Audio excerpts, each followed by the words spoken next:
যোৱা 18 তাৰিখে বাংলাদেশৰ সনাতন হিন্দু ভাই দীপু দাসক যি তালিবান প্ৰক্ৰিয়াৰে হত্যা কৰা হৈছে তাৰ এটাই কাৰণ আছিলে তেখেত হিন্দু আছিলে।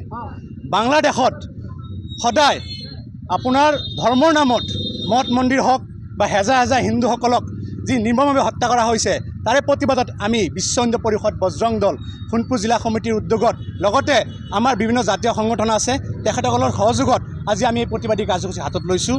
আমাৰ কাষত লাগি থকা বাংলাদেশ আৰু বাংলাদেশী যি আপোনাৰ দাদাগিৰি আপোনাৰ নৰ্থ ইষ্ট লৈ পেলাই বিভিন্ন সাংবাদিক মাধ্যমত যি ভাবুকি প্ৰদান কৰিছে চৰকাৰে তেতিয়াই প্ৰত্যুত্তৰ দিব লাগিছিল, কিন্তু নিদিয়াৰ কাৰণে আজি এই ভয়ংকৰ পৰিণতি হ'ল। আমি চৰকাৰক অনুৰোধ জনাইছোঁ অতি সোনকালে তাৰ সঠিক প্ৰত্যুত্তৰ দিব লাগে। যদি আৰু দিব নোৱাৰে আমাক বজৰং দলে গতাই দিয়ক। তাৰ প্ৰত্যুত্তৰ কেনেকৈ দিব লাগে আমি জানো। আমি শান্তিত থাকিব খোজোঁ, আমি শান্তিপ্ৰিয় মানুহ ভাই। কিন্তু আমাক যে অশান্তি কৰি ফুৰে তাৰ কিন্তু ভয়ংকৰ পৰিণতি হ'ব। আজি আপোনালোকে চিন্তা কৰক, বুদ্ধিজীৱীসকলে সদায় ধৰ্ম নিৰপেক্ষ বুলি কৈ থাকে।